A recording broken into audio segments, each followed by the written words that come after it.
সুপ্রিয় দর্শক, আপনারা যখন এই অনুষ্ঠানটা দেখছেন তখন 30শে ডিসেম্বর, আগামীকাল 31শে ডিসেম্বর, বছর শেষ, শুরু হবে নতুন বছর, শুরু হবে আমাদের সবার নতুন জীবন। প্রথমেই আপনাদের সবার জীবন সুন্দর হোক, আগামী বছরটা ভালো যাক, এই দোয়া করছি সবার জন্য। আমি আমার দর্শকদের ভীষণ ভালোবাসি, ওনারা এই পুরো বছরটাতে আমাকে যতটুকু সাপোর্ট করেছেন, এজন্য আমার কৃতজ্ঞতা তাদের কাছে সবসময় থাকবে। আপনারা সবাই ভালো থাকুন, আমি অবশ্যই আল্লাহর কাছে প্রার্থনা করছি। আমি এখন অ্যাকচুয়ালি আলোচনা করব শাকিব খানের বছরটা কেমন গেল। 2024-এ শাকিব খানের প্রাপ্তি অপ্রাপ্তি সব কিছু নিয়ে 2024 কেমন গেল শাকিব খানের। এক কথায় অনেক সাফল্য। আপনারা জানেন বছরের প্রথমে তার সিনেমা রিলিজ হয়েছে রাজকুমার 2024-এর রোজার ঈদে। যদিও এর আগে ফেব্রুয়ারি মাসে দরদ রিলিজ হওয়ার কথা ছিল, কিন্তু যে কোনো কারণে দরদ রিলিজ হয়নি, দরদ পিছিয়ে গেল। প্রথম ছবি আসলো শাকিব খানের রাজকুমার ভার্সেটাইল প্রোডাকশনের, যারা এর আগে ছবি দিয়েছিল প্রিয়তমা, যে সিনেমাটা ছিল বাংলা ইতিহাসে শাকিবের টার্নিং পয়েন্টের একটা মেইন সাবজেক্ট। জি, প্রিয়তমাই শাকিবের জীবনকে ঘুরিয়ে দিয়েছে। এটা আপনারা যে যেভাবেই নেন, প্রিয়তমার সাফল্য শাকিবকে অনেক নতুন দর্শক দিয়েছে, অনেক মানুষের ভালোবাসা দিয়েছে, অনেক অনুপ্রেরণা দিয়েছে তাকে ভবিষ্যৎ পথ চলার জন্য। প্রিয়তমা 2023 সালের ছবি, আমি সেটা নিয়ে আলোচনা করতে যাচ্ছি না। আমরা 24-এ আছি, 24-এর আলোচনা করি, 25 নিয়েও আজকে আলোচনা করব না। 23-এর সেই সাফল্য ধরে রাখতে হবে। সেই একই প্রোডাকশনের সিনেমা রাজকুমার আরশাদ আদনান সাহেব করেছিলেন ভার্সেটাইল প্রোডাকশন থেকে, তাদের সেকেন্ড প্রোডাকশন শাকিবকে নিয়ে। তো একটি সুপারহিট সিনেমা দেবার পর যে কোনো পরিচালক, যে কোনো প্রযোজকই একটু শেকি হয়ে যায়। তারা ভাবে যে আমার এবারের ছবিটা যদি তার চেয়ে ভালো না হয় তাহলে তো আমার সর্বনাশ হয়ে যাবে, আমার মান সম্মান থাকবে না। তারা প্রচুর চেষ্টা করে, কিন্তু সব চেষ্টা তো সার্থক হয় না বন্ধুরা। রাজকুমারের মন প্রাণ ঢেলে দিয়েছে শাকিব খান, আরশাদ আদনান, হিমেল আশরাফ। সেটা লোকেশন দিয়ে বলেন, আর্টিস্ট দিয়ে বলেন, সব দিক দিয়ে বিভিন্ন লোকেশনে শুটিং করেছে। বাংলাদেশের সেই পাবনা, ঢাকা, কক্সবাজার, তারপরে সেই খাগড়াছড়ি, মানে অনেক জায়গায় আপনারা জানেন সব। এবং আমেরিকায় শুটিং করেছে, নিউ ইয়র্কে। যখন শুটিং করে তখন প্রচণ্ড ঠান্ডা ছিল, প্রচণ্ড তুষারপাত হচ্ছিল, ওর মধ্যে ওরা শুটিংটা করেছে, অনেক পরিশ্রম করেছে, ছবিটা বানিয়েছে, ছবিটা রিলিজ করেছে ঈদে, ভালো গেছে। প্রিয়তমা হয়নি, সব ছবি তো আর প্রিয়তমা হয় না বন্ধুরা। তবে একটা কথা সত্য, 2024-এ মোট 53টি সিনেমা রিলিজ হয়েছিল। আপনাদের জ্ঞাতার্থে জানিয়ে রাখছি, 53টি সিনেমা রিলিজ হয়েছিল, কিন্তু 2024-এ মাত্র 3টে সিনেমাই চলেছে, মানে ব্যবসা করেছে, ব্যবসা সফল সিনেমা, বা যে সিনেমাগুলো নিয়ে আলোচনা হয়েছে, যে সিনেমাগুলো নিয়ে সিনেমা হলের মালিকরা পর্যন্ত খুশি ছিল, সেই 3টে সিনেমাই ছিল শাকিব খানের। আমি এক এক করে আসছি। আর বাকি 50টি সিনেমার খুব একটা খবর নেই। দু একটি সিনেমা ভালো সিনেমা হিসেবে স্বীকৃতি পেয়েছে, যেমনটি ধরেন দেয়ালের দেশের বেশ নাম হয়েছে, বুবলির নাম হয়েছে, শরীফুল রাজের নাম হয়েছে, কিন্তু সিনেমা তেমনটি চলেনি। সিনেমা আমরা বানাই ব্যবসা করবার জন্য, এখানে সবাই লাভের জন্য আসে। এখন দেয়ালের দেশ সরকারি অনুদানের ছবি, কত টাকা সরকারের কাছ থেকে পেয়েছে, কত টাকা সিনেমা হল থেকে পেয়েছে, হয়তো সেও প্রফিট করেছে। এছাড়া কোনো সিনেমাই আলোচনায় ছিল না 2024-এ, কোনো সিনেমাই আলোচনায় ছিল না। তো শাকিব খানের 3টি আর বাইরের 50টি সিনেমাই ভালো যায়নি। 3টি সিনেমা ভালো গিয়েছে, 3টি শাকিব খানের। প্রথমটি গেল রাজকুমার সিনেমাতে আরশাদ আদনান খুব একটা প্রফিট গুনতে পারেনি, কারণ রাজকুমারের কস্টিং আমাদের প্রিয়তমার চেয়ে অনেক বেশি ছিল। প্রিয়তমা কিন্তু খুব কম বাজেটের সিনেমা ছিল, আপনারা জানেন। তখন শাকিব খানের রেমুনারেশনও ছিল কম, রাজকুমারেও খুব একটা বেশি রেমুনারেশন আরশাদ আদনান তাকে দেয়নি। কিন্তু রাজকুমার যেহেতু বাইরে শুটিং করেছে, বাংলাদেশের বিভিন্ন জায়গায় শুটিং করেছে, এবং আপনারা জানেন এক মাহিকে নিতেই তাকে প্রায় অনেকগুলো টাকা গুনতে হয়েছে।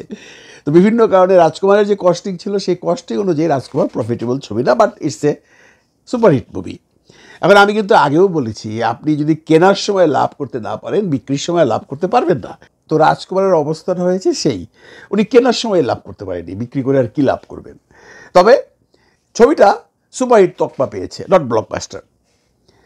তার পরবর্তী ছবি এসছে, তার পরবর্তী ঈদেই তুফান।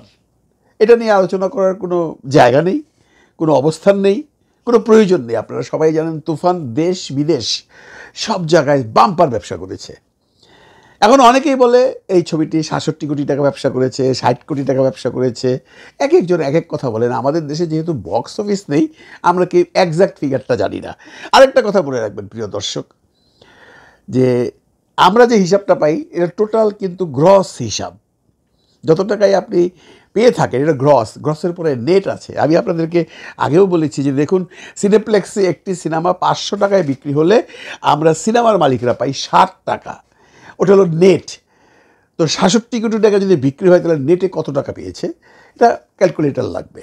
তার সিনেমার কস্ট অনেক বেশি। ওনারা বলেন ১২ কোটি, ১০ কোটি, আমি ধরলাম ৮ কোটি। এই সিনেমাটাও ভারতবর্ষে শুটিং হয়েছে, বড় বড় টেকনিশিয়ানস ছিল। সেট বলুন, আনুষঙ্গিক রিকোয়ারমেন্টস বলুন, শিল্পী বলুন, সব কিছুতে পরিচালক রায়হান রাফি কোথাও কম্প্রোমাইজ করেনি। অনেক কস্টলি ছবি। দেখুন, প্রিয়তমা কিন্তু ২.৫ থেকে ৩ কোটি টাকার সিনেমা, আর এটা হলো ১০ থেকে ১২ কোটি বা ৮ থেকে ১২ কোটি, যাই হোক ১০ কোটি টাকা ধরলাম মিডলে। তো এখন যদি ব্যবসা হয় তাহলে কার ব্যবসা বেশি? অবভিয়াসলি প্রিয়তমার ব্যবসা বেশি। সুনাম করেছে, ইন্ডাস্ট্রি হিট হয়েছে, বাইরেও প্রচুর পয়সা পেয়েছে, যেটা অবশ্য প্রিয়তমা পায়নি। প্রিয়তমার সময় এত সিনেমা হলে প্রিয়তমা চলেনি যতগুলো তুফানে চলেছে। এটা একটা রেকর্ড। তার মানে কি হলো, প্রিয়তমা বাদ দিলে এই বছর রাজকুমার সুপারহিট ছবি, প্রডিউসার কত টাকা প্রফিট করেছে সেই আলোচনায় আমরা গেলাম না, কারণ প্রডিউসার কত টাকা বানিয়েছে, কত টাকা পেয়েছে আমরা কেউ আসল হিসাব জানি না। কিন্তু ছবি হিট, সেটা যেহেতু প্রিয়তমা হয়নি সেহেতু তেমন নাম হয়নি। কিন্তু তুফানের ব্যবসা প্রিয়তমাকে কোথাও কোথাও ছাড়িয়ে গেছে। কিন্তু ব্যবসা ছাড়িয়ে গেছে, ইনকাম হয়েছে বেশি তুফানের, কিন্তু তুফানের খরচও বেশি ছিল। তুফান ইন্ডাস্ট্রি হিট সিনেমা। আমি কিন্তু বারবারই বলছি কত টাকা প্রফিট করেছে সেটা নিয়ে আমরা আলোচনা করব না। এর আগে রাজকুমার সুপারহিট সিনেমা, এখানেও বলছি প্রডিউসারের কত টাকা প্রফিট হয়েছে, কত টাকা লস হয়েছে সে ব্যাপারে আমরা জানি না, এটা একমাত্র প্রডিউসারই বলতে পারবেন।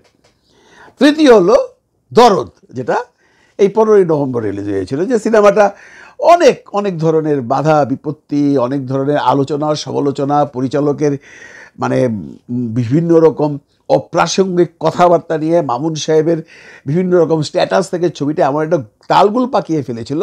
তারপরেও যখন রিলিজ হয়েছে সিনেমাটি একটা নতুন রেকর্ড করেছে, যে সিনেপ্লেক্সের জীবনে, সিনেপ্লেক্স যতদিন ধরে হয়েছে বাংলাদেশে, প্রথম দিনের সেল কোনো সিনেমায় দিতে পারেনি যেটা দরদ দিয়েছে।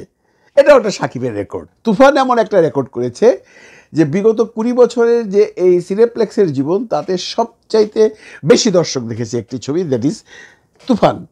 ২৫% দর্শক তুফান দেখেছে। আমরা এগুলো নিয়ে আলোচনা করেছি, আপনারা জানেন।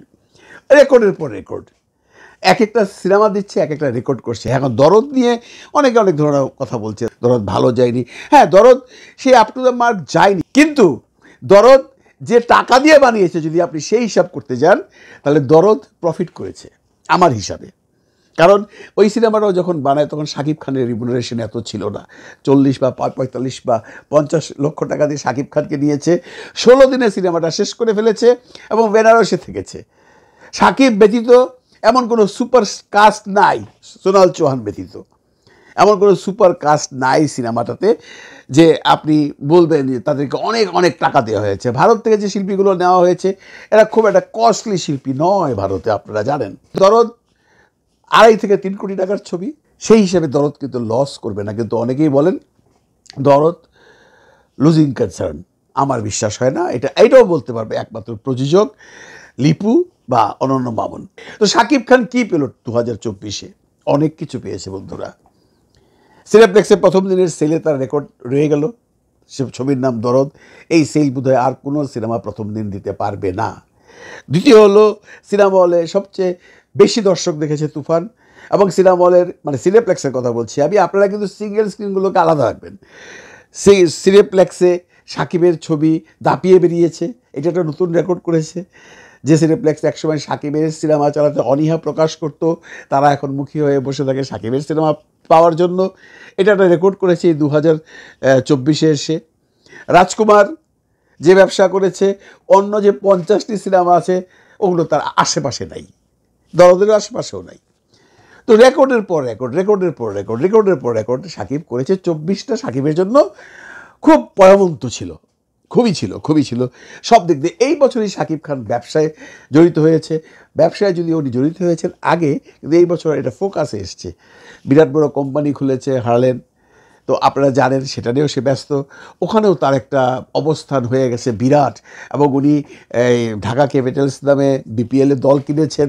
এটাও তার প্রাপ্তি 2024-এর, মানে 2024-এ সাকিবের প্রাপ্তি। আমি কোনো অপ্রাপ্তি দেখছি না। আমরা দোয়া করি 2025ও যেন সাকিবের জন্য খুব ভালো যায়। 2024-এর অপ্রাপ্তি বলতে আমি কিছু দেখিনি। তার পারিবারিক কলহ অনেকটা থেমে গেছে, মানুষের মুখে সাকিবের সেই 2 বউয়ের বদনাম সেটাও থেমে গেছে। সব মানুষরা এখন সাকিবের চলচ্চিত্র নিয়ে আলোচনা করে, এটা তার জন্য বিরাট প্রাপ্তি। কোথাও সাকিবের আলোচনা হলে এই তুফানের কথা উঠে, রাজকুমারের কথা উঠে, ইভেনকি দরদের কথা উঠে, বা এখন উঠছে বরবাদের কথা। শুধু প্রাপ্তি। আপনারা যারা সাকিবের দর্শক আছেন, সাকিবকে যারা পছন্দ করেন, যারা সাকিবিয়ান আছেন বা সাকিবের ভক্ত আছেন, তারা দোয়া করবেন সাকিব যেন 2025টাও এমন রঙিন করতে পারে, এমন প্রাপ্তি পেতে পারে, এবং 2025 যেন সাকিব খান আরও এক ধাপ এগিয়ে যায়। ভালো থাকবেন সবাই, ভালো রাখবেন সবাইকে। খুদা হাফিজ।